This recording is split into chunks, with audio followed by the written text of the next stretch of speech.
everyone, I'm Miss Chris, and this is Miss Chris's Farm Feast. And today I'm making corn chowder. I live in Pennsylvania, and it's August, so corn is very prolific. So today I'm going to tell you the recipe that I'm going to make.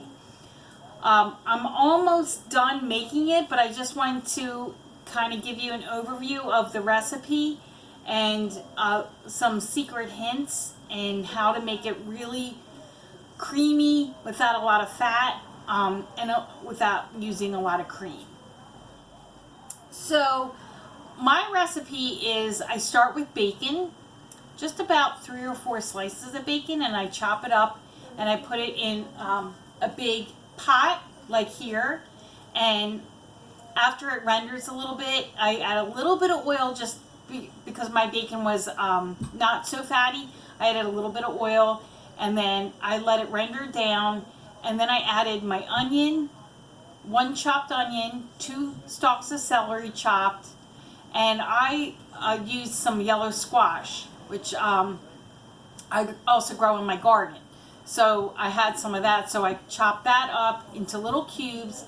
I added that to the pot, and then after all of that was simmering and getting nice and caramelized, I added my chicken broth. You can use vegetable broth if you wanted to make it vegetarian. I like chicken broth just because of its savory taste. And then I added some salt and pepper to that mixture. Then I chopped up my corn, and so I'm going to show you how I do it. I use a high-rimmed pot like this so that all the kernels don't go all over the place. So I just put my corn kernel or my corn cob right in the middle, and I start halfway, not up here because the corn kernels can go out this way. I just start in the middle, and I just go down, and then the high-rimmed pot just catches all the kernels. And then I turn it upside down and I do the same thing.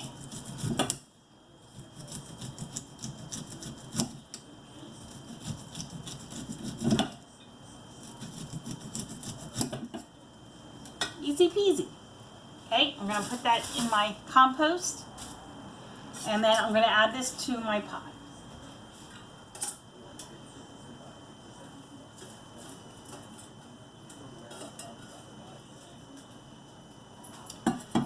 So a secret for making this corn chowder creamy without using a lot of cream or milk is to cook some corn, which I already did.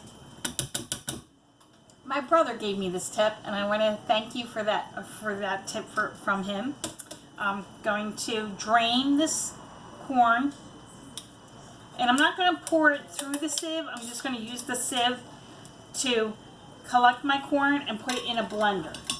And this way, the cornstarch will come out of the corn with the liquid, and I'm going to use some of the liquid that I cooked the corn in, because a lot of the cornstarch is in this liquid. And then the cornstarch will help to thicken the soup.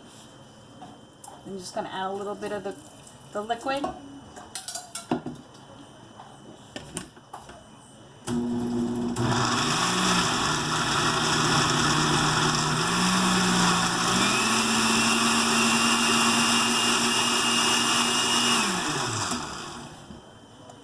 Now we have a very thick and creamy mixture.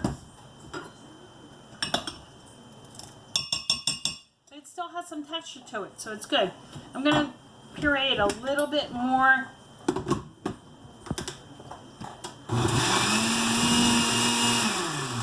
Because I do have a lot of corn in the soup already, and I don't want it to have too much texture. This is perfect. I'm going to add this to the soup.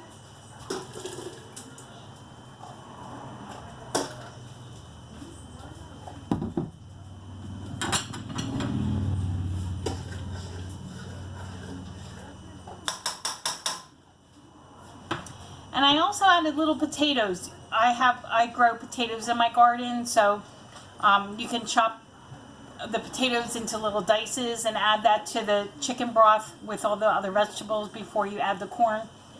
And I just let it simmer for about 30 minutes until all the vegetables are soft.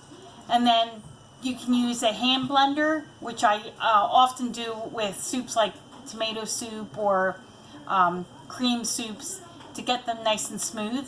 And then I just do it a little bit so that the texture is still, it's not like totally smooth. You have some texture with the bacon and the onions and the squash, and then you're just giving it a little bit of body with the pureeing. And then if it's not creamy enough, then you can add a little heavy cream or half and half, and that'll make a great soup.